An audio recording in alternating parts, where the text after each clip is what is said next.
역대 상하를 보면 사무엘 상하와 중복되는 것들이 좀 있습니다. 그런데 이 중복되고 비슷한 내용이 있는데 완전히 좀 다릅니다. 왜 그러냐면, 뭐가 다르냐면 이스라엘 역사이고 주인공이 다윗입니다. 왕들에 대한 이야기니까 다윗이 굉장히 중요한 주인공처럼 등장합니다. 그리고 특별히 사무엘과 이 역대기는 비슷한 이야기, 또 주인공이 다윗을 주인공으로 삼는 본문을 가만히 보면 관점이 좀 다릅니다. 똑같은 다윗에 대해서, 다윗의 어떤 사건에 대해서 기록할 때 사무엘은 가감없이 기록합니다. 이게 무엇이냐면 다윗의 단점, 장점, 잘못한 것, 잘한 것, 이런 것들을 가감없이 다 기록해 놓습니다. 그런데 역대기에 보면 특별히 다윗에 대해서 단점을 기록해 놓지 않아요. 다윗의 장점, 다윗의 좋은 점, 다윗의 긍정적인 부분들을 중심으로 역대기는 기록해 놓습니다. 의도가 있어서 그렇습니다. 역대기는 포로기가 끝난 다음에 이스라엘 백성들을 다시 한 마음으로 다독여서 하나님을 온전히 잘 섬겨라는 의미로 역대기를 기록해 놓은 겁니다. 그렇기 때문에 이스라엘의 왕들의 그런 이야기들을 하나하나씩 기술해 놓으면서 하나님이 이런 은혜를 주셨다, 하나님이 이 시대에 이런 은혜를 주셨다, 하나님이 이 시대에 이렇게 행동하셨다 라고 하면서 지금 이스라엘의 역사를 돌아보아 그렇게 돕고 은혜로 인도해 주시는 하나님을 지금 너희가 한 마음으로 잘 믿어라 라는 의도로 쓰여진 것이 역대기입니다. 그래서 그 역대기 중에 가장 주목받는 왕인 다윗, 이 다윗에 대해서 기록할 때 단점은 기록하지 않고 장점과 긍정적인 것, 그리고 희망적인 부분들을 기록해 놓은 이유가 그것입니다. 그래서 사무엘서에서 기록되어져 있는 다윗과 역대기에서 기록되어져 있는 다윗은 조금 다릅니다. 이것은 단점도 있고 실수도 그대로 있고 다윗의 마음과 다윗의 책망이 사무엘은 다 있습니다. 그러나 역대기에는 없습니다. 오늘 본문도 보시면 이스라엘에서 이제 다윗이 이스라엘의 왕이 되는 그 사건입니다. 그런데 우리가 조금 구약을 함께 공부해보고 또 말씀을 듣다 보면 다윗이 먼저 사울이 죽고 왕이 되었을 때 사울이 죽음으로 인해서 바로 이스라엘 전체의 두 번째 왕이 되는 것이 아닙니다.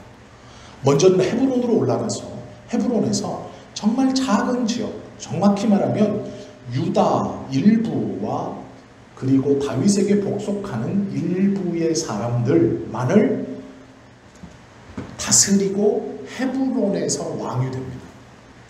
그리고 진짜 본성인 예루살렘에는 왕이 없었습니다.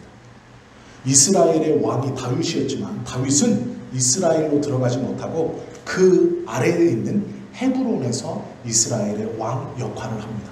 왜 그러냐면 예루살렘에 있는 실권자들, 즉 사울 왕 아래에서 귀족이나 군권이나 행정권을 들고 있던 이스라엘의 장로들과 대표들이 다윗을 인정하지 않았습니다. 그래서 헤브론에서 예루살렘, 오늘 이 일이 벌어지는 온 이스라엘이 라고 말하는 온 이스라엘의 왕이 될 때까지 7년 6개월이 소요됩니다. 그런데 역대기에는 그 시간을 기록해 놓고 있지 않습니다. 금방 왕이 된 것처럼 기록해 놓죠. 왜 그러냐면 다윗 왕의 이야기 중에 헤브론에서 왕을 하다 7년 6개월 뒤에 온 이스라엘의 왕으로 다시 한번 즉위하는 요 7년 6개월을 빼고 하나님의 말씀대로 다윗이 헤브론에서 왕이 되어 온 이스라엘의 왕이 되었다, 이렇게 기록합니다. 이것이 사무엘서와 역대기서의 다른 점입니다. 오늘 본문을 보면 그것이 극명하게 있죠. 그래서 오늘 본문에 보시면 1절, 3절, 5절 이런 곳에 보시면 강조하는 말이 있어요. 그게 무엇이냐면 온 이스라엘, 모든 이런 단어들을 계속 사용하고 있습니다. 헤브론에서 왕노릇하고 7년 6개월 뒤에 이스라엘에 있던 귀족과 장로들, 대표들이 헤브론에 찾아와서 다윗에게 당신이 온 이스라엘의 왕입니다 라고 굴복하고 그 다윗을 온 이스라엘의 왕으로 받드는 그 7년 6개월의 시간을 빼고 어떻게 말하냐, 모두 모여 라고 말하고 있고, 또 모든 이스라엘이, 모든 장로가, 모두들 이렇게 말하고 있습니다. 이렇게 전체라는 이야기를 강조하고 있죠. 역대기에 우리가 의도를 가만히 생각해 보면 이곳에 기록되어져 있는 다윗의 행동과 말, 이것도 의도가 있는 겁니다. 그럼 어떤 의도가 있느냐, 그거를 좀 함께 보려고 합니다. 실력으로 평가되는 것이 세상이고, 우리가 생각할 때 실력이 좋으면 어디 앞에 설 수 있다고 생각하죠. 세상은요, 실력이 좋으면 그 사람이 성공하고 그 사람이 주목받을 수 있다고 얘기합니다. 그런데 제가 공부를 해보니까요, 그렇지만도 않더라고요. 왜 그러냐면 학생이 아무리 실력이 좋아도 지도해주는 교수가 학위를 주려고 마음을 먹지 않으면 아무리 실력이 좋아도 학위를 딸 수 없습니다. 아무리 학생이 준비를 철저히 해가도 그것을 받아본 교수가 마음이 강팍해져서 쭉쭉 그어버리면 아무리 열심히 준비해도 다 날아갑니다. 그런데 반대로 학생이 조금 실력이 없어도 교수가 은혜를 품고 부드러운 마음으로 이렇게 해주면 학위를 받을 수 있습니다. 제가 보니까 그래요. 저희들뿐만 아니라 모두 다 그런 것 같습니다. 우리가 배우기는, 우리가 알기는 실력이 좋으면 평가가 잘 나온다, 받을 수 있다 라고 생각합니다. 그런데 현실에 부딪혀 보니까 그렇지 않아요. 실력이 좋으면 좋겠지만 아무리 실력이 좋아도 평가하는 사람, 우리로 비유를 들면, 저로 비유를 들면 교수가 나쁜 마음을 먹고 안 준다 그러면 방법이 없어요. 실력이 조금 부족해도 부드러운 마음으로 그래 라고 허락하면 학위를 받더라고요. 박사가 될 수 있어요. 하나님 앞에서도 마찬가지입니다. 하나님은 우리를 실력으로 평가하시는 게 아니에요. 너 실력이 되고 자격이 되고 점수가 되니까 와라. 아니에요. 아니더라고요. 하나님 마음에 너 부족하고 너 연약하고 너 모자른데 괜찮다 하시면 서는 거예요. 하나님이 부르시면 부르시는 거예요. 똑같더라고요. 다윗이 흠이 없고 잘못한 게 없고 실수가 없어서 역대기에서 다윗의 잘못을 다 빼고 다윗의 장점, 다윗의 긍정적인 부분, 다윗의 어떤 잘한 부분만 기록해 놨을까요? 흠이 없어서? 실력이 좋아서? 아니에요. 사무엘서만 봐도 다윗의 단점이 다 들어가 있어요. 우리가 잘 아는 게 밧세바 사건이죠. 밧세바 사건을 통해 우리아를 죽이죠. 하나님을 믿지 못해 군사수를 세죠. 다윗이 단점이 없지 않아요. 많은 실수, 실패, 잘못된 행동, 심지어는 경악할 범죄를 저지릅니다. 그런데 하나님이 역대기에 보니까 다 잊어버린 거예요. 기록하지 않아요. 다윗이 조금 잘한 거, 다윗이 마음을 좋게 썼던 거, 다윗의 장점만을 역대기에 기록해 놓고 있습니다. 왜요? 하나님이 은혜를 품었기 때문에, 하나님이 부드러운 마음으로 다윗을 실력이 아니라 은혜로 붙들고 가시기 때문에 역대기는 다윗의 그런 모습만 기록되어져 있다라는 것이죠. 그것이 11장이에요. 그러기에 11장은 의도가 있어요. 들어보셨을 말이지만 유명한 19절이 하나 있습니다. 뽑으려고 하니 모두 잡초였지만 품으려고 하니 모두 꽃이더라. 얼마나 멋있는 말입니까? 뽑으려고 맘먹고 보면 다 잡초예요. 그런데 품으려고 맘먹고 보니 다 꽃이에요. 이게 하나님 마음이에요. 다윗이 역대기에서 장점만 기록된 것은 다윗이 잘해서가 아니고 하나님이 다윗을 품으려고 마음을 먹었기 때문에, 그렇기 때문에 다윗의 실수, 다윗의 장점, 다윗의 단점은 기록되어 있지 않다라는 것이죠. 이것을 붙드는 신앙을 갖고 있을 때 나의 하나님이 나의 장점을 봐주시고 내가 잘한 점, 정말 잘못한 것도 있지만 그것이 아니라 내 하나님이 나의 은혜로운 마음을 품고 나를 품기로 마음 먹으셨을 때 그것을 신뢰하는 우리들이 가질 수 있는 장점이 있어요. 하나는 과거를 넘을 수 있어요. 내 실수했었을 때를 넘을 수 있고, 내 넘어졌을 때를 넘을 수 있고, 내 아팠을 때를 넘을 수 있어요. 하나님이 나에게 은혜를 품기로 하셨기 때문에 내가 그 실수했을 때 그 아픔 가운데, 그 고통 가운데 품었던 생각들, 뱉었던 말들, 하나님 앞에 또 이웃 앞에 내 스스로 내 감정들, 그것들을 하나님이 은혜로운 마음으로 품기로 마음 먹고 우리를 끝까지 인도하시는 것을 믿는 사람은 하나님이 그것들보다 내가 주님 앞에 나와 기도했던 그것, 하나님 앞에 회개하고 몸부림쳤던 그것을 기억하시고 귀하게 여기셔서 그 장점, 그 잘한 것만 보아주신다. 그렇기 때문에 과거를 넘을 수 있어요. 그것에 사로잡히지 않을 수 있어요. 그것을 털고 일어날 수 있어요. 내가 실력이 있어서 털어내는 것도 아니고 내가 자격이 되어서 그것을 졸업한 것도 아니에요. 여전히 약하고 연약하지만 하나님은 그것을 기억지 않으세요. 좋은 것, 잘한 것, 10개 잘못하다 1개 잘했는데 그 1개 잘한 것을 기억하세요. 품으려고 마음을 먹으셨기 때문에 그렇다라는 것이죠. 과거에 붙들리지 않는다는 것은 굉장히 중요하죠. 과거에 붙들리지 않는다는 것은 내가 단순히 의지로 그것을 벗어나 일어나는 게 아니고 하나님만을 붙들 때 할 수 있는 행동이기 때문에 중요해요.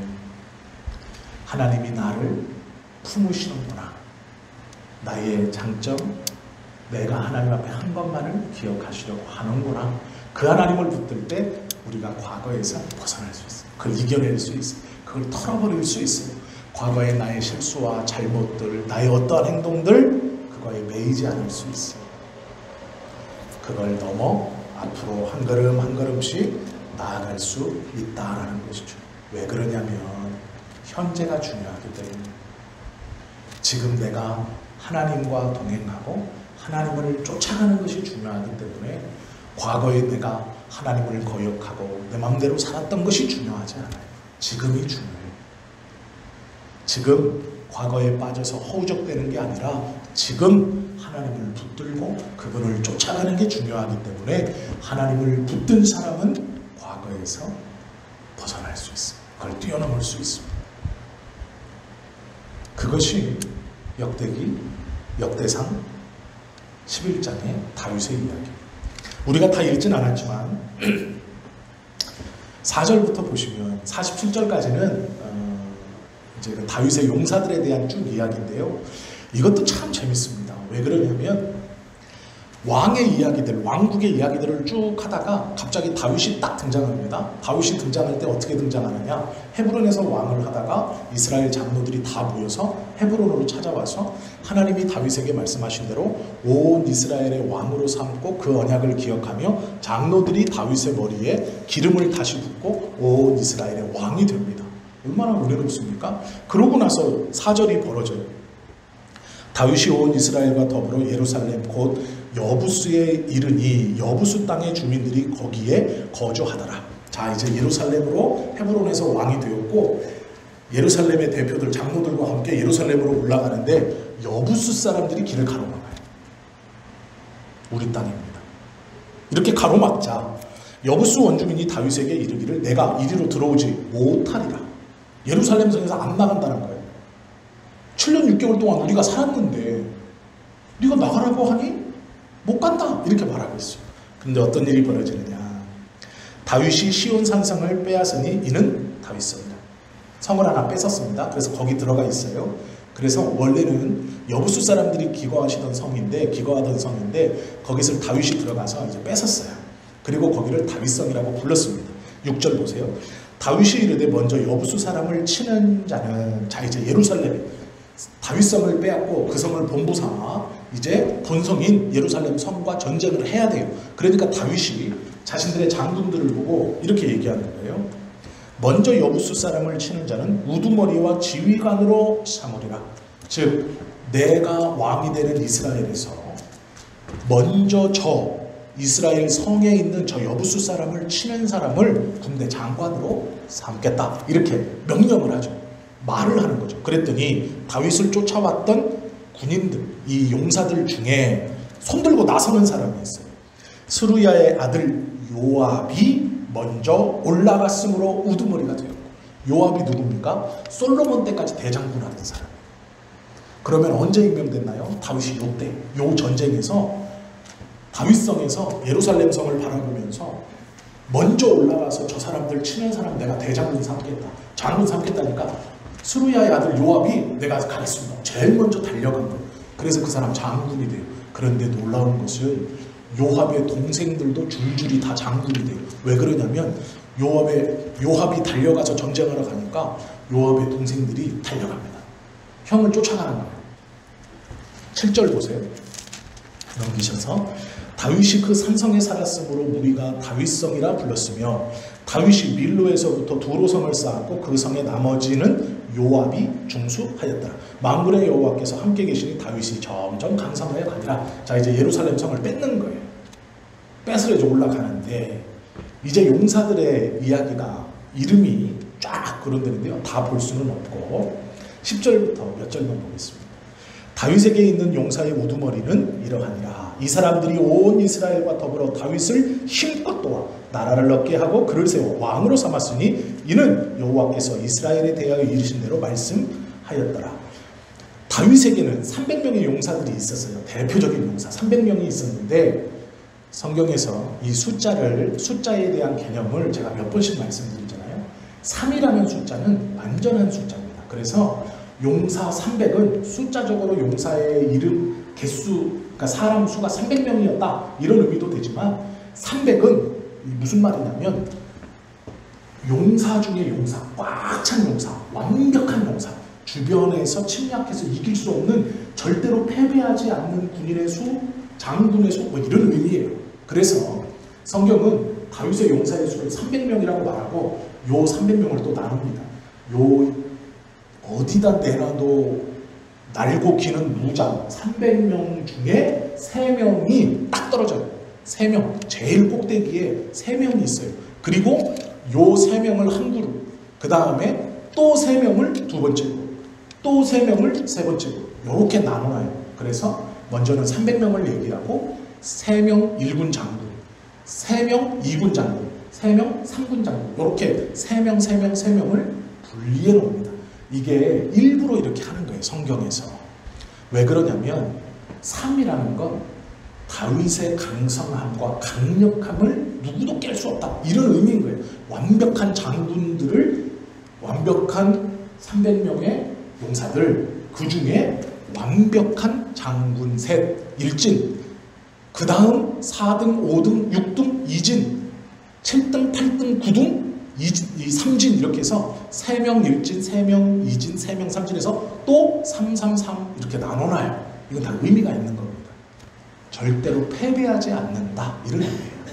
이것이 성경의 의도이고요. 그 11절 보세요. 다윗에게 있는 용사의 수요가 이러하니라. 학몬 사람의 아들 야소부 왕은 30명의 우두머리라.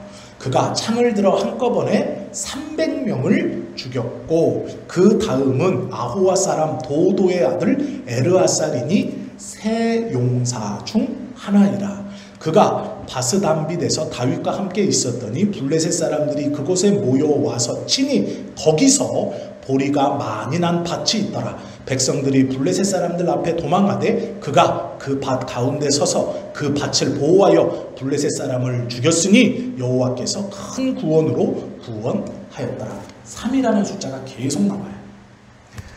15절 30 우두머리 중 세 사람이 바위로 내려가서 아둘람굴 다윗에게 이를 때에 블레셋 군대가 르바임 골짜기에 진쳤더라. 그때에 다윗은 산성에 있고 블레셋 사람들의 진영은 베들레헴에 있는지라. 이 보시면 이 뒤에도 계속 숫자 3이 등장합니다. 용사가 등장하면 숫자 3이 같이 나와요. 300이든 30이든 셋이든 이렇게 같이 붙어서 다녀요.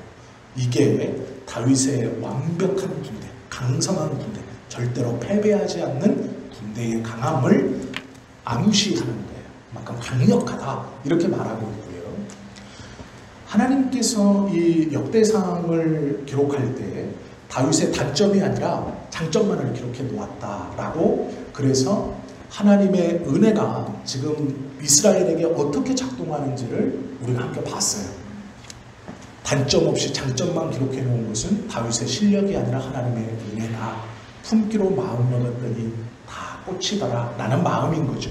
그런데 다윗이 실수를 하나 합니다. 패배하지 않는 군대를 갖고 있어요.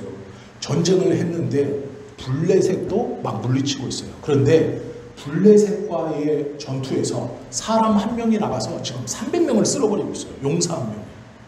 그리고 나서 잠시 소강 상태가 됐습니다. 그때 다윗이 혼잣말을 해요. 진영에 용사들이 모여 있는데 다윗이 혼자서 중얼거리는 말이 있습니다. 17절 보시면 이렇게 말해요. 다윗이 갈망하여 이르되, 뭐라고 말하냐? 베들레헴 성문 곁 우물물을 누가 내게 마시게 할꼬. 이거 명령이 아니에요. 그냥 다윗이 자기네들도 진지니까 우물이 있어요. 우물이 있는 곳에 진지를 파는 거예요. 진지를 구성하는 거거든요. 자기네들도 우물이 있어요. 지금 자기가 있는 성 안에도. 그러니까 성이, 우물이 있으니까 성이 될 수 있어요. 그런데 다윗이요, 베들레헴 쪽을 이렇게 바라보면서 블레셋 진지를 바라보면서 그러는 거예요. 베들레헴 옆에 있는 저 우물물을 누가 나한테 떠서 마시게 할까? 이렇게 혼잣말로, 명령이 아니에요. 말하는데 그 말을 들어요. 18절 보세요. 이 세 사람이 블레셋 사람들의 군대를 돌파하고 지나가서 베들레헴 성문 곁 우물물을 길어가지고 다윗에게로 왔으나, 자기가 혼잣말로 얘기했는데 그 얘기를 듣고 위에서 기록된 3명의 장군이 자기들 무기 들고 나가서 그 베들레헴 곁 우물 옆에 진치고 있는 블레셋 군대를 뚫고 들어가서 물을 떠와가지고 다윗에게 갖다 바쳐요. 혼잣말로 했는데 셋이 달려나가서 목숨 걸고 블레셋 군대 쳐부수고 우물물 떠가지고 갖다 줍니다. 그랬더니 어떻게 반응하느냐? 다윗이 마시기를 기뻐하지 아니하고 그 물을 여호와께 부어드리고. 요 구절을 눈여겨봐야 돼요. 어떻게 눈여겨봐야 되냐? 다윗에게는 지금 이 성경 역대상 11장에 보면 이름이 기록되어져 있고 놀라운 군인들 한 명이 300명을 때려 죽이는, 적군 300명을 때려 죽이는, 그러나 위에 3명보다는 부족하지만 이 부족한 사람도 300명을 때려 죽이고, 요 숫자에 못 들은 4등부터 6등까지 장군 요들도 이 1등, 2등, 3등 장군처럼 300명을 때려 죽여. 그런데 문제가 뭐냐? 성경은 이 첫 번째 장군에는 들지 못하더라 이렇게 분명히 기록하고 있어요. 우리가 한 번 더 볼게요. 20절 요압의 아우 아비새는, 요압은 아까 제일 먼저 달려가서 대장군이 됐던 그 장군의 이제 동생이에요. 요압의 아우 아비새는 그 3명 중 우두머리라. 자, 3명이 또 등장해요. 그가 창을 휘둘러 300명을 죽이고 그 3명 가운데 이름을 얻었으니 그는 둘째 3명 가운데에 가장 뛰어나. 그러면 첫째 3명은 아까 그 다윗 물 떠온 사람, 요 사람이 첫째 3명이에요. 3장군. 그 다음에 요 사람도 300명을 때려 죽이는 사람인데 그 첫 번째 3명에는 못 들어갔어요. 그런데도 300명을 죽여요. 요 첫 번째 3명에는 못 들어갔지만 300명을 때려 죽이는 그 두 번째 3명 중에 이름을 하나 얻었어요. 그런데 첫째 그룹에는 못 들어간다. 아니 혼자서 300명을 때려 죽이는데 그러면 첫 번째 장군들 3명은 얼마나 강하다는 얘기예요. 그렇게 성경은 말씀하고 있죠. 21절 그는 둘째 3명 가운데 가장 뛰어난, 그러니까 4등이라는 얘기죠.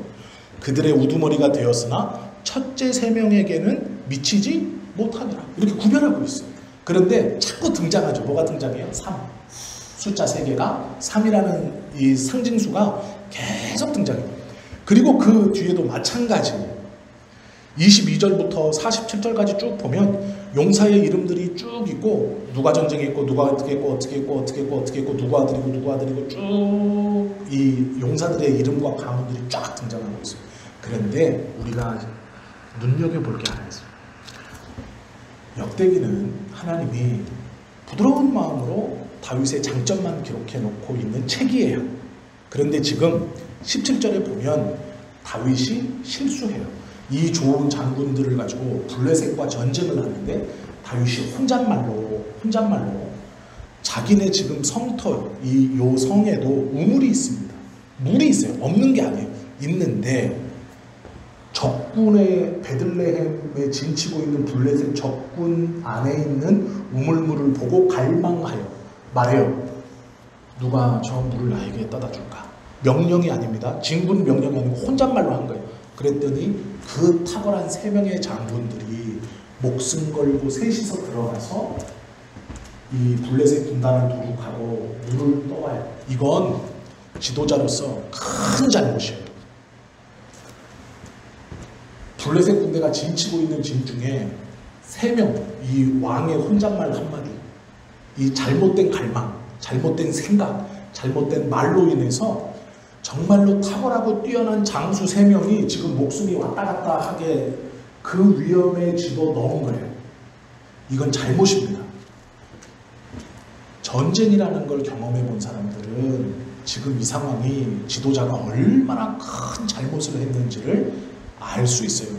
우리가 그냥 아무런 감흥 없이 이랬더라 우물 먹고 싶다고 했구나, 그러니까 3명이 뛰어갔다가 물 구해서 왔구나, 대단하다, 이렇게 이해하시면 안 되고요. 요 상황으로 들어가 보셔야 돼요. 왜? 의도가 있어서 그래요.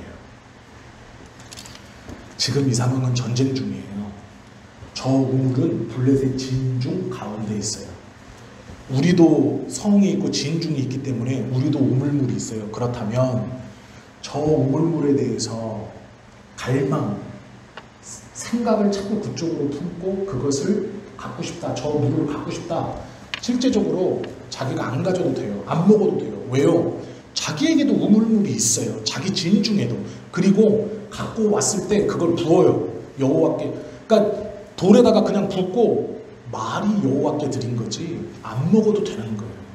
정말로 목말라서 갈망했다면 마셔야죠. 생명을 걸고 갔다 온 물 마셔야죠. 살아야죠. 그런데 지금 혼자만 목마른 게 아니에요. 정말로 목마르다면 그 장군들도 목마르고 나머지 용사들도 목말라요. 그런데 그렇지 않아요. 진중에는 우물이 있기 때문에 진중을 설립하는 거거든요.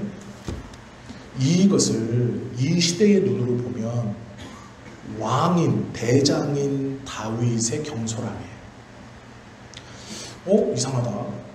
역대기는 다윗의 장점만을 기록해 놓은 건데 17절은 분명히 자기의 부하를 아무것도 아닌 쓸데없는 일 때문에 죽음으로 몰아넣는, 죽을 수도 있는 상황에 밀어넣는 그런 잘못을 범하고 있어요. 아니 목사님이 역대기는 하나님이 부드러운 마음으로 다윗의 장점만, 그래서 과거에서 얼매이지 말고 이렇게 은혜로, 실력이 아니라 은혜로 품는 그 이스라엘 백성들에게 그런 것을 가르쳐주는 것 아닙니까? 그런데 왜 17절에서 이렇게 다윗이 말 툭 잘못해가지고 정말로 뛰어난 장군 3명을 죽음 가운데 몰아넣는, 이건 잘못 아닙니까? 다윗의 단점이고 실수이고 급한 성격이고 함부로 말하는, 자기의 권위가 있고 왕이 있으면 내가 하는 농담이라도 그걸 목숨 걸고 행하는 사람이 있을 수도 있는데 단점 아닙니까? 그렇게 말할 수 있죠. 그러나 역대기는 말씀드린 것처럼 그런 책이 아니에요. 왜 이렇게 말씀드리냐? 19절 때문이에요. 19절에 보면 다윗이 이렇게 고백해요. 이르되, 이제 다윗이 하나님한테 고백하는 거예요. 이르되 내 하나님이여, 내가 결단코 다짐하는 거예요. 하나님 앞에 이런 일을 하지 아니하리이다. 뭘 잘못했는데요? 뭘 잘못했는데요? 적군의 우물에 있는 거 그거 갈망, 내가 그냥 괜히 갖고 싶다고 한 거예요. 나도 있어요. 나도 있는데, 나도 우물이 있고 물 나오는데 이거 뭐 나쁜 물이 아니에요. 있는데 괜히 저 적군 가운데 있는 저 우물물 괜히 그거 내가 먹고 싶다고 했다가 용사 3명 죽일 뻔했잖아요. 그래서 이제 그걸 기도하는 거예요. 결단하는 거예요. 뭐라고 결단하냐? 이렇게 결단하죠. 이런 일을 하지 아니하리이다. 어떤 일이냐? 생명을 돌아보지 아니하고 갔던 이 사람들의 피를 얻지 마시리이까 하고 그들이 자기 생명도 돌보지 아니하고 이것을 가져왔으므로 그것을 마시기를 원하지 아니하니라. 새 용사가 이런 일을 행하였더라. 여기서 다윗이 대장입니다. 자기가 말을 했어요. 용맹한 장군 3명이 적진 속에 뛰어들어가서 그 진을 뚫고 물을 떠왔어요. 아무도 안 죽었어요. 아무도 안 죽었습니다. 그러면 잘했다. 이렇게까지 할 줄 몰랐다. 이 물은 너희들의 생명값이니 여호와께 드리자. 내가 마실 수가 없구나. 하나님께 드리고 하나님 이들의 용맹을 칭찬해 주십시오. 이렇게 할 거예요. 보통 리더 같으면. 아무도 안 죽었잖아요. 결과가 좋잖아요. 지금. 사기도 올라갔을 거고 저 사람들은 사기도 떨어졌을 거고 한 명이 가서 300명 찔러 죽이는 실력인데, 그런데요 다윗이 하나님 앞에 다짐하면서 회개하잖아요. 다시 내가 이러지 않겠습니다.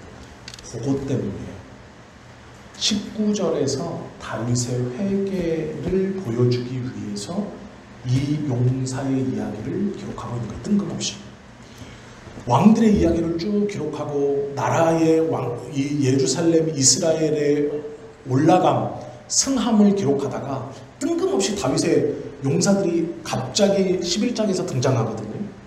왜 등장하냐? 다윗의 장점 뭐예요? 회개예요. 잘못한 것을 느끼면 바로 회개하는 거예요. 변명하지 않아요. 핑계대지 않아요. 누가 있든지 상관없어요. 바로 회개하는 거예요. 역대기는 뭐 하는 거예요? 하나님이 부드러운 마음을 가지고 다윗을 실력이 아니라 은혜로 품는 거예요. 17절에서 잘못한 것을 드러내는 본문이 아니고 19절에서 바로 회개하는 다윗의 회개를 드러내는 거예요. 하나님 앞에 다른 사람들이 있어도 비록 그 결과가 좋아도 생명을 경시하는, 내 한마디로 누군가 죽을 수 있다라는 것을 느낀 순간 하나님 앞에 회개하는 거예요. 다윗의 회개. 그것을 기록해 놓고 있어요. 우리가 이 본문을 보면서 두 가지를 기억하셔야 돼요. 하나는 다윗과 같은 은혜를 하나님이 우리에게 주신다라는 거예요. 우리의 장점을 도와주시고 나의 자랑을 도와주시고 나의 섬김과 봉사와 순종 그것을 도와주시고 칭찬하신 하나님이고, 그러기에 우리는 과거에서 일어설 수 있어요. 또 하나가 있어요. 다윗의 회개를 본봐야 돼요. 다윗은 잘못했다고 느끼면 바로 회개했어요. 이 19절에서 보면 생명을 돌아본다, 생명을 경시여겼다라고 말해요.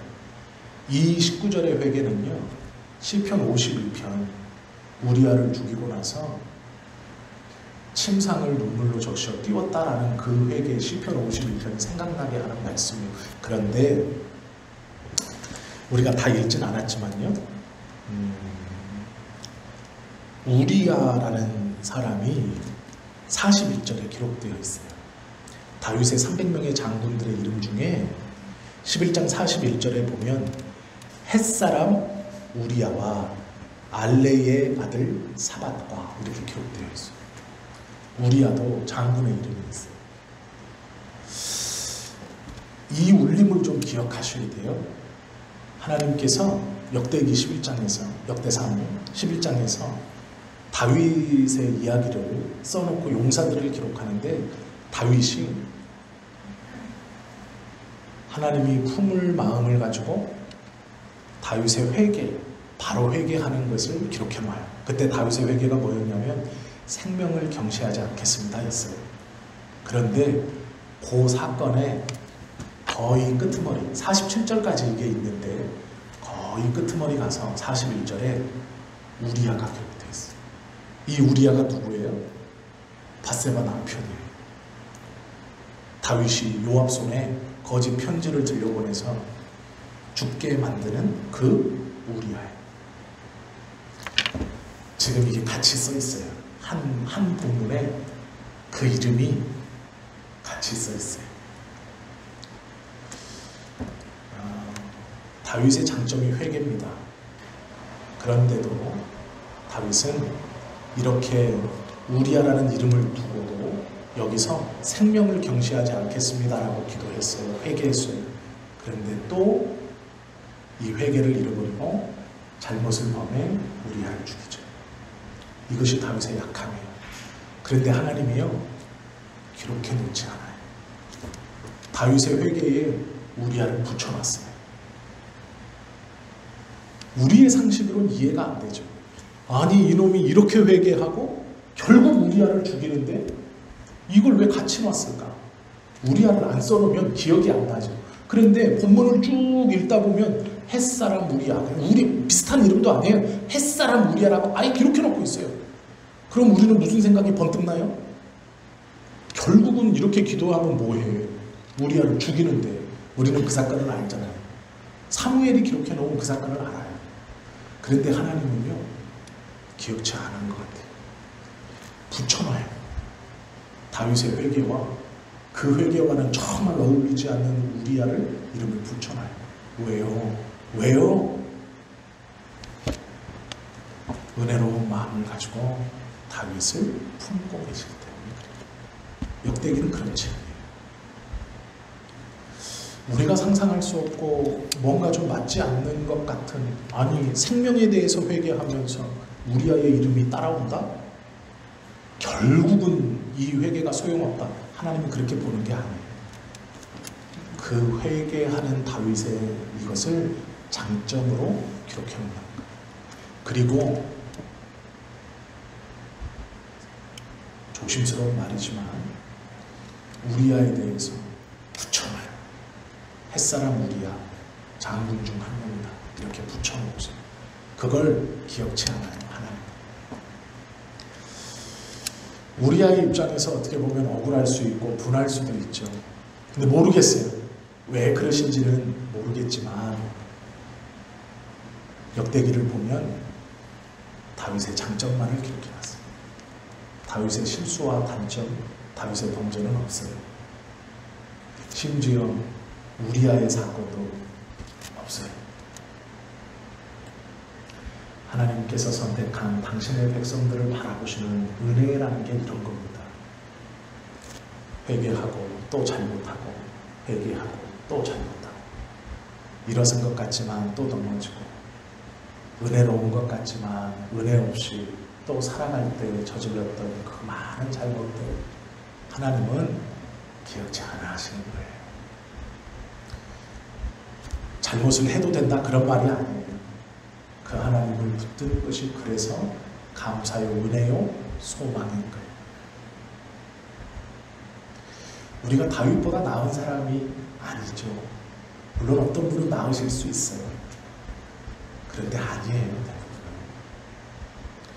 우리는 바로바로 회개하는 다윗의 장점도 없죠. 어떻게든지 핑계대고 걸리지만 않으면 되고 일어나지만 않으면 되고 하나님 눈 속이고 목사 눈 속이고 심지어는 성도 눈 속이고 가족 눈 속이면 아무도 모른다고 생각해요. 저도 마찬가지입니다. 저도. 그 무너지는 순간마다 하나님이 야, 내가 기억치 아니한다. 회개하면 되었다. 그것이 너의 장점이다. 무너진 자리에서 다시 일어날 수 있는 것이 너의 장점이다. 이렇게 말씀해 주시는 것이죠. 19절의 회개를 이 역대상 11장에서는 다윗의 장점으로 부각하고 있습니다. 이게 하나님이 우리도 마찬가지로 결점이 없어서가 아니에요. 우리의 실력이 있어서가 아니에요. 하나님이 은혜의 마음으로 우리를 품는 그러기 지금 예배하고 있는 것이죠. 누구나 삶을 마칩니다. 병으로 삶을 마칠 수도 있고 어떠한 일인지 모르지만 삶을 마치게 돼요.